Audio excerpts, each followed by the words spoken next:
الحمد لله رب العالمين وبه استعين واشهد ان لا اله الا الله وحده لا شريك له واشهد ان محمدا عبده ورسوله اما بعد. نبی کریم صلی اللہ علیہ وسلم ایک بار اپنی سواری پر اپنے عمزاد یعنی چچا کے بیٹے عبداللہ ابن عباس رضی اللہ عنہ کو سوار کیے ہوئے تھے اور یہ بھی چھوٹے بچے تھے. نبی صلی اللہ علیہ وسلم کی وفات کے وقت عبداللہ ابن عباس رضی اللہ عنہما کی عمر کوئی 12-13 سال کی رہی ہوگی. تو اس سے آپ اندازہ کر سکتے ہیں 10-12 سال کے بچے تھے. نبی صلی اللہ علیہ وسلم اپنے سواری پہ بٹھائے ہوئے ان کو کہتے ہیں کہ اے بچے میں تم کو چند باتیں سکھاتا ہوں جس سے اللہ تمہیں نفع پہنچائے گا. بچوں کو کس طرح سے تعلیم دی جانی چاہیے. نبی صلی اللہ علیہ وسلم کا اسوہ اور نمونہ اس سلسلے میں یہ بہت بہترین حدیث ہے. آپ نے چھوٹے چھوٹے لفظوں میں پورا دین سکھا دیا.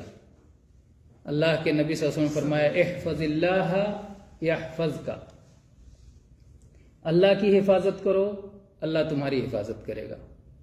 احفظ اللہ تجدہ تجاہک، اللہ کی حفاظت کرو اللہ کو اپنے سامنے پاؤ گے.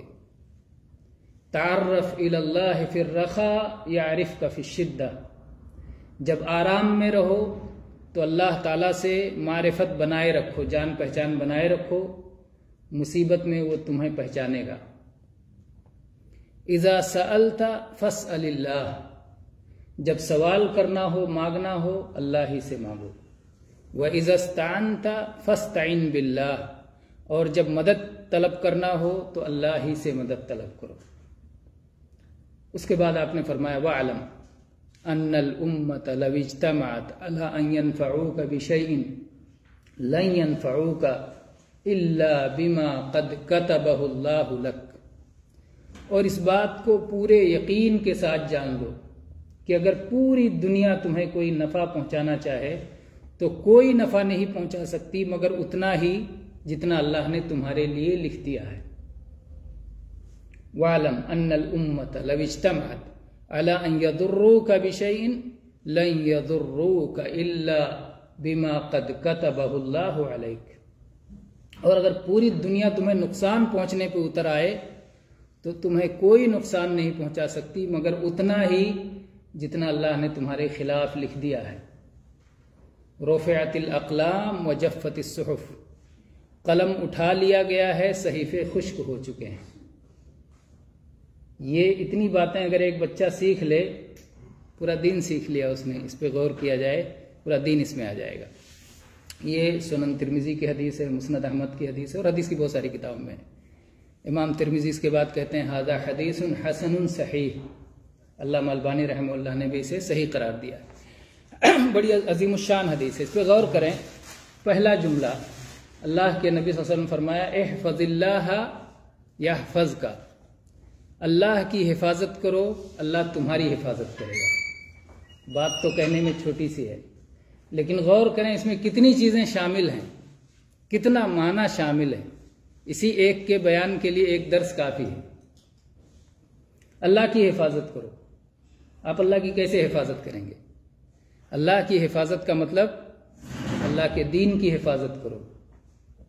اللہ نے جن چیزوں کی حفاظت کرنے کا حکم دیا ہے ان کی حفاظت کرو.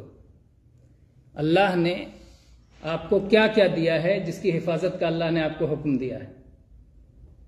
اللہ نے آپ کو آپ کا جسم دیا ہے، جان دی ہے، اس جان کی حفاظت کرنے کا اللہ نے آپ کو حکم دیا ہے. خودکشی نہیں کر سکتے، اس جان کی حفاظت کرنا ہے. اللہ تعالیٰ نے اس جسم میں آپ کو جو جو اعضاء دیے ہیں ان سب کی حفاظت کرنا ہے. زبان کی حفاظت کرو، آنکھ کی حفاظت کرو، کان کی حفاظت کرو، دل و دماغ کی بیجا تصورات اور خیالات سے حفاظت کرو. ساری چیزیں آئیں گی. ایمان کی حفاظت کرو، ایمان کی حفاظت میں توحید کی حفاظت کرو. کیسے ان سب کی حفاظت ہوگی؟ کیسے حفاظت ہوگی؟ اس طرح اس کی حفاظت کرو. تو ساری چیزوں کی حفاظت اس میں آ جاتی ہے. اس کی حفاظت کرو گے تو اس کے مقابلے میں کیا پاؤ گے؟ یحفظک، اللہ تمہاری حفاظت کرے گا. اللہ تعالیٰ شرک سے تمہاری حفاظت کرے گا، شکوک اور شبہات سے تمہاری حفاظت کرے گا، بدعملیوں سے تمہاری حفاظت کرے گا، بدنامی سے تمہاری حفاظت کرے گا، دنیا میں تمہاری حفاظت کرے گا، برزخ میں اور قبر میں تمہاری حفاظت کرے گا، میدان محشر میں تمہاری حفاظت کرے گا، آخرت میں تمہاری حفاظت کرے گا. ایمان کے مسئلے میں ہو گیا حفاظت کرے گا، جان کی حفاظت کرے گا، مال کی حفاظت کرے گا، بے برکتی سے حفاظت کرے گا، بیماریوں سے حفاظت کرے گا، مصیبتوں سے حفاظت کرے گا. تو ہر طرح کی حفاظت اور ہر مقام پہ حفاظت. اور اس کا الٹا آپ کر لیں، اللہ کی اگر حفاظت نہیں کرو گے تو اللہ بھی تمہاری حفاظت نہیں کرے گا. اللہ کو ضائع کر دو گے تو اللہ بھی تم کو ضائع کر دے گا. اب آپ غور کریں امت مسلمہ کے حالات پر کہ اس وقت مسلمان کیوں ضائع ہو رہے ہیں، کیوں برباد ہو رہے ہیں. ہر فرد ہم میں سے اپنے اپنے پر غور کرے کہ ہم نے جہاں جہاں جس مسئلے میں نقصان اٹھایا ہے، کون سا حکم اللہ کا ہم نے ضائع کیا تھا جس کے نتیجے میں ہم کو یہ نقصان اٹھانا پڑا. اگر اپنے آپ میں بھی غور کریں گے تو ہم بہت ساری چیزوں میں دیکھیں گے کہ ہم نے فلاں کمی کی، اس کے نتیجے میں فلاں نقصان ہوا، فلاں کمی کی، اس کے نتیجے میں فلاں نقصان ہوا.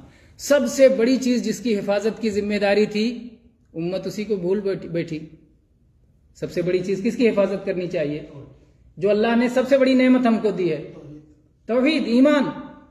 ایمان کی حفاظت کرنی چاہیے تھی، توحید کی حفاظت کرنی، جو سب سے بڑی نعمت ایک انسان کے لیے ہے. توحید کی حفاظت جب نہیں کی مسلمانوں نے، جب لا الہ الا اللہ کے معنی کی حفاظت نہیں کی، نہ لفظ کی حفاظت کی. بہت سارے لوگوں کو لا الہ الا اللہ لفظ بھی نہیں یاد ہے، اور بہت سارے لوگوں کو لفظ تو یاد ہے لیکن معنی نہیں یاد ہے، معنی نہیں سمجھا ہے. تو نہ لفظ کی حفاظت کی، نہ معنی کی حفاظت کی. لا الہ الا اللہ میں اللہ نے ہمیں یقین دیا تھا، ہمیں رب سے رشتہ ہمارا جوڑ دیا تھا، اللہ تعالیٰ سے. اللہ کے نبی صلی اللہ علیہ وسلم نے چھوٹے بچے کو بھی سکھایا تو اللہ کی حفاظت کرو، اللہ تمہاری حفاظت کرے گا. بیچ میں تیسرے اور کسی کی طرف جانے کی ضرورت نہیں ہوگی. توحید سکھا رہے اللہ کے نبی صلی اللہ علیہ وسلم. اللہ حفاظت کرے گا تمہاری. اللہ کو اپنے سامنے پاؤ گے. احفظ اللہ تجدہ تجاہک، اللہ کو اپنے سامنے پاؤ گے.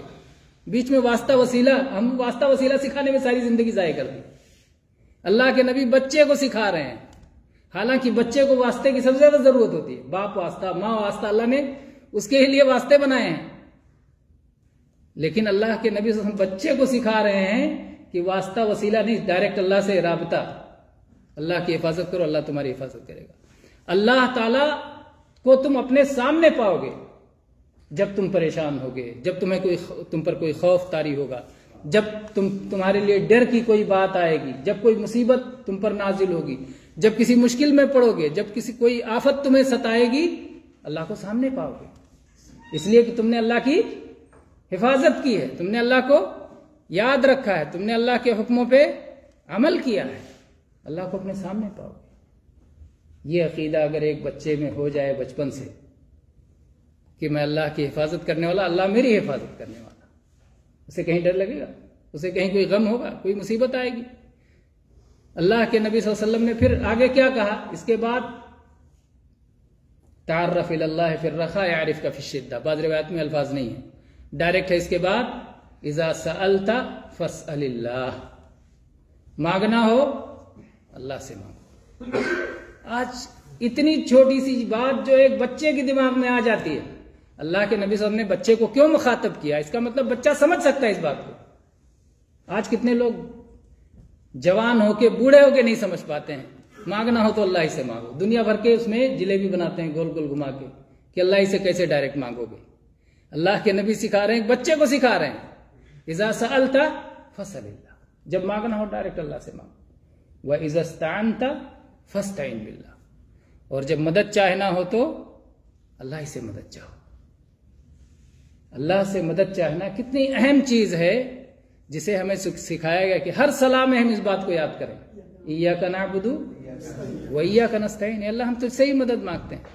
جب ہم کہتے ہیں ایاک نستعین، اللہ تجھ سے ہی مدد مانگتے ہیں، تو ایک تو کہہ دیتے ہیں کہ اللہ ہم عاجز ہیں، یا اللہ ہم محتاج ہیں، ہمیں مدد کی ضرورت ہے. تو اپنی حقیقت ہم سمجھ لیتے ہیں کہ ہم بندے ہیں، ہم محتاج ہیں، ہم فقیر ہیں، ہمیں مدد کی ضرورت ہے، اور ہمارا مدد کرنے والا اللہ ہے تو ہم اپنی عاجزی کو سمجھ لیتے ہیں، اپنی حقیقت کو سمجھ لیتے ہیں، اپنی بندگی کو سمجھ لیتے ہیں، اپنے مقصد حیات کو سمجھ لیتے ہیں، اور پھر اللہ تعالیٰ سے مدد کا مطالبہ کرتے ہیں کہ اللہ کی مدد آئے گی تو ہی ہماری مدد ہو پائے گی۔ تو اس میں گویا اپنی طاقت سے برات کا اعلان کر دیتے ہیں اور اللہ کی بڑائی کا اعتراف کرتے ہیں کہ وہی مدد کرنے والا ہے۔ نبی صلی اللہ علیہ وسلم نے وہ دعا بھی سکھائی ہے کہ اللہ سے مدد مانگتے ہو جب سلام پھیرتے ہیں تو کیا پڑھتے ہیں؟ اللہم اعنی علی ذکرک و شکرک، اے اللہ تو ہماری مدد فرما اپنے ذکر پر، اپنے شکر پر۔ تو اللہ سے مدد طلب کرنا یہ ایسی چیز ہے آج اس میں بھی گمراہ کر دیا گیا۔ نعرے لگاتے ہیں تو کسی اور کے مدد کے نعرے لگاتے ہیں، اللہ مدد کا کہیں کوئی نعرہ نہیں ہے کسی کے ہاں، دوسروں کے مدد کے لیے پکارے جاتے ہیں۔ کیا دین جو نبی صلی اللہ علیہ وسلم نے نہایت سادہ انداز میں، اور سارے انبیاء کرام جو دین لے کر کے آئے تھے اس دین کی حفاظت نہیں کی گئی۔ توحید میں جگہ جگہ خلل، اور خلل کے مظاہر آپ نکلیں تو کسی راستے سے گزریں تو دیکھتے جائیں کہ کیسے کیسے توحید میں گڑبڑ کر رکھا ہے، لا الہ الا اللہ میں کہاں کہاں خلل کر رکھا ہے، کیسے گڑبڑ ہوتا ہے۔ لا الہ الا اللہ یعنی ہماری ساری عبادتوں کا مستحق کون ہے؟ اللہ ہے۔ پکارنا چاہیے مصیبت میں اللہ کو، دشمن پر فتح پانے کے لیے ہمیں نام لینا چاہیے اللہ کا، لیکن آج کیا تعلیم دے رہے ہیں؟ دشمن پہ حملہ کرنا ہو تو یا فلاں کسی اور کا نام لے کر کے، میں نہیں کہوں گا، ہو سکتا ہے میری زبان سے پھر سن کے کوئی سیکھ جائے، حالانکہ یہ بہت مشہور ہے، لیکن الحمدللہ اگر ایسی نسل پیدا ہو جائے جس کو نہ معلوم ہو اللہ کے سوا کچھ اور، اچھا ہی ہے، الحمدللہ الحمدللہ۔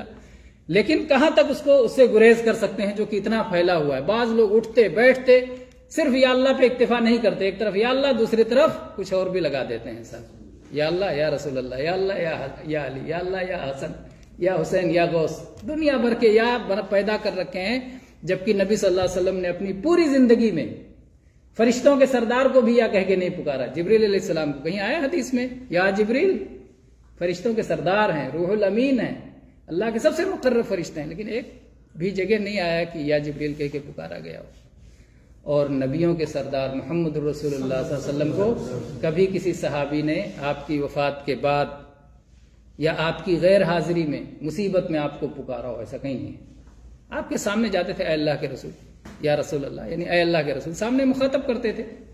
آج جیسے ہم ایک دوسرے کو مخاطب کرتے ہیں، مخاطب کرتے ہوئے یا فلان کہا جاتا ہے، تو اس میں تو کوئی مسئلہ نہیں ہے۔ تو اس سے اگر کوئی استدلال کرے تو وہ تو لوگوں کو غلطی میں ڈالنا ہے، فریب میں ڈالنا ہے۔ تو بہرحال اللہ کے نبی صلی اللہ علیہ وسلم نے سکھایا عبداللہ ابن عباس رضی اللہ عنہ، کیا کہو؟ اذا سألت فسل اللہ، اور پہلے سے سکھایا کہ اللہ کی حفاظت کرو۔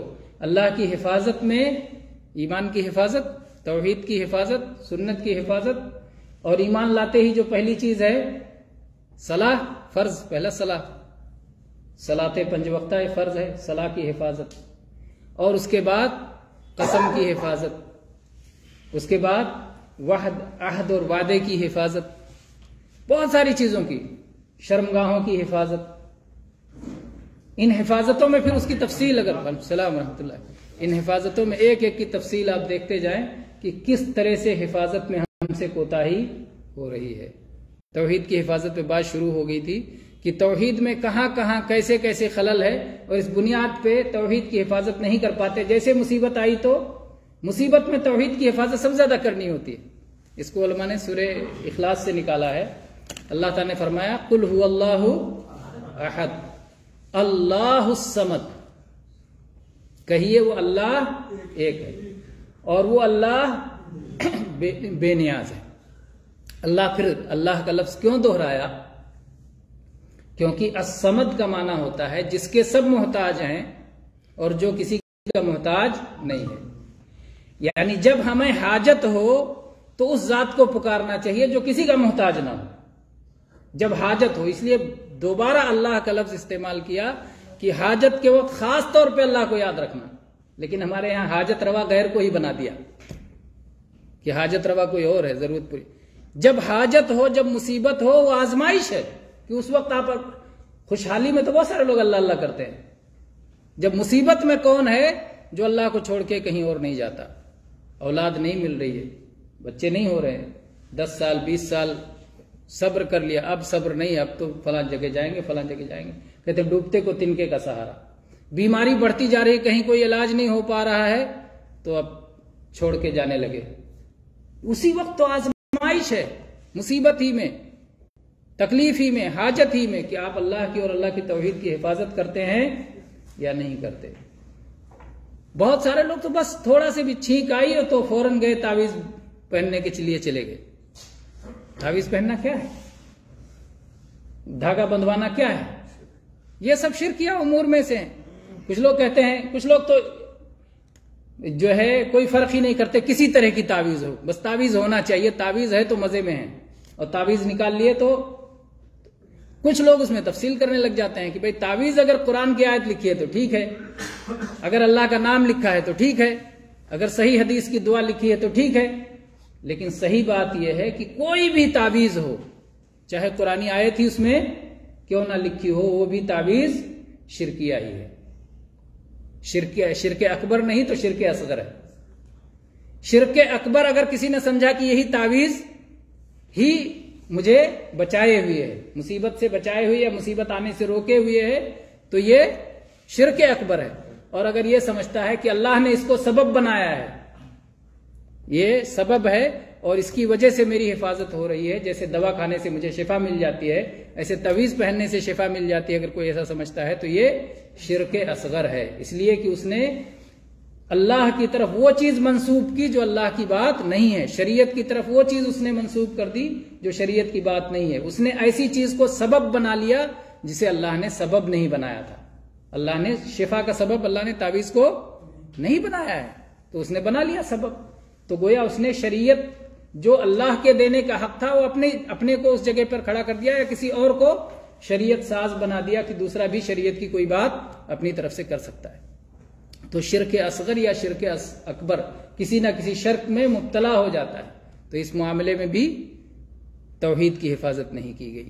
چھوٹے چھوٹے معاملات جو دیکھنے میں لگتے ہیں، کچھ لوگ کچھ نہیں، زیادہ کچھ نہیں، تو بس گھر کے دروازے پر یا گاڑی پر لکھا دیتے ہیں، ماشاءاللہ لکھا دیں گے کہ یہ ماشاءاللہ جب تک لکھا رہے گا گاڑی کو نقصان نہیں پہنچے گا. یہ کیا ہے؟ تعویذ ہے.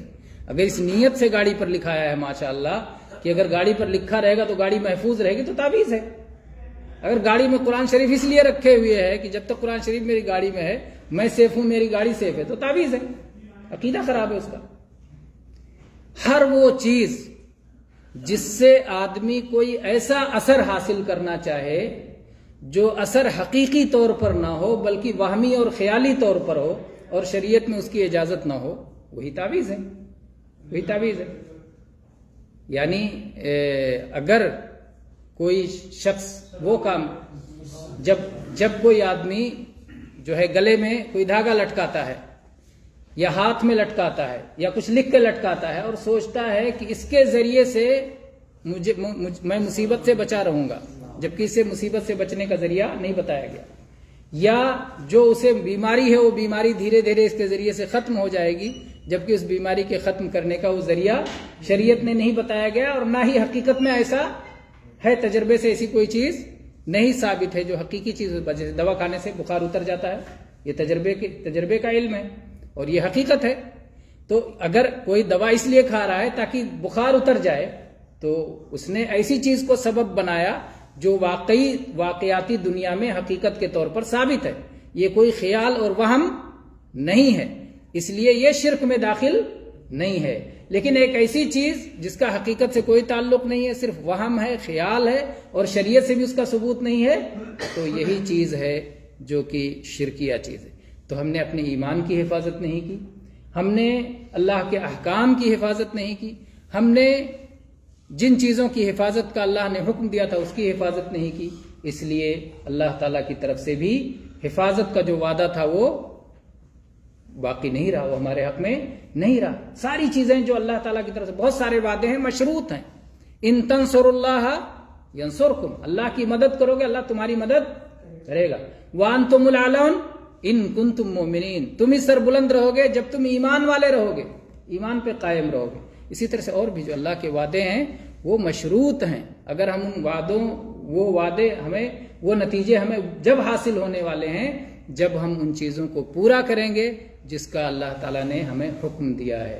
تو بہرحال اللہ کے نبی صلی اللہ علیہ وسلم نے اس حدیث میں فرمایا احفظ اللہ یحفظ، اللہ کی حفاظت کرو اللہ تمہاری حفاظت کرے گا. اور یہ حفاظت صرف دنیا ہی کے لیے نہیں ہے یا صرف آخرت کے لیے نہیں ہے، بلکہ دنیا میں بھی حفاظت ہوگی، آخرت میں بھی حفاظت ہوگی، اور دنیا آخرت کے بیچ برزخ میں بھی حفاظت ہوگی. صحیح سوالوں کا صحیح جواب دے سکیں گے، منکر نکیر کے سوالوں کا صحیح جواب بھی دے سکیں گے، اللہ ثابت قدم رکھے گا. اور اس کے بعد میں مانگنا ہو اللہ ہی سے مانگو، یعنی توحید کی بار بار، کیونکہ سب سے اہم چیز توحید ہے اور سب سے خطرناک چیز شرک ہے. اس لیے ایک جملے میں یحفظ اللہ کی حفاظت میں آ گیا، اس کے بعد بھی پھر اللہ کے نبی نے کہا اذا سألت فاسأل اللہ، مانگنا ہو اللہ ہی سے مانگنا، کیونکہ اسی میں گمراہی آئی قوموں میں. جو انبیاء کی پرانی قومیں گزری ہیں، گمراہی کہاں سے آئی؟ یہیں سے شروعات ہوئی، غیر اللہ سے مانگنے سے. اور یہ فتنہ، شرک کا فتنہ یہیں سے شروع ہوا. عام طور پہ آپ دیکھیں گے جو بھی کفار اور مشرکین پائے جاتے ہیں ان کے ہاں سب سے زیادہ یہی پایا جاتا ہے، اللہ کو چھوڑ کے غیر کو پکارنا. جو ان کے اپنے جیسے انسان تھے ان کو پکارنا، کہیں گے کہ فلاں جس کی یہ ہسٹری ہے اس کی تاریخ بتائیں گے، مطلب وہ ایک انسان تھا، پیدا ہوا تھا زمین پہ، انہی کے جیسا انسان تھا. اپنے ہی جیسے انسان کو یا تو پکارتے ہیں اور یا تو پھر جو ہے وہمی چیزوں کو جو انہوں نے فرض کر لیا ہے، یا جو آسمان میں بلندیوں پہ ہیں یا جو زمین کی پستیوں میں ہیں یا جو انسان سے بھی کمتر ہیں جنہیں انسان کی خدمت کے لیے پیدا کیا گیا، ان سب چیزوں کی عبادت میں لگ گئے. اصل اللہ سے، اصل خالق اور مالک سے رشتہ ٹوٹا.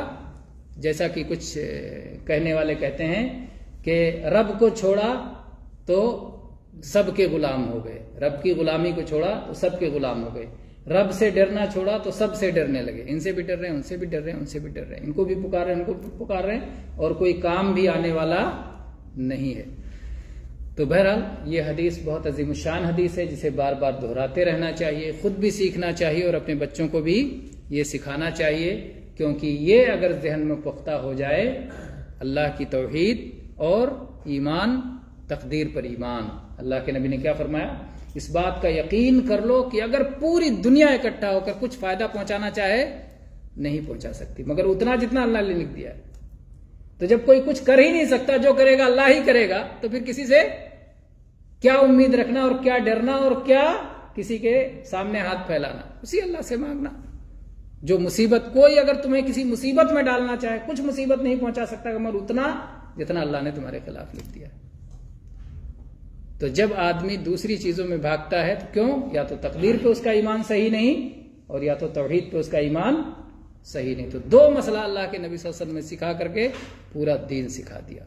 اللہ تعالی ہم سب کو اپنے دین کی صحیح سمجھ عطا فرمائے اور ہر طرح کے شرک سے، بدعات سے، خرافات سے، توہمات سے اللہ تعالی ہم سب کی حفاظت فرمائے. آمین. وآخر دعوانا ان الحمدللہ رب العالمین. صلی اللہ علی نبینا. ایک سوال جی.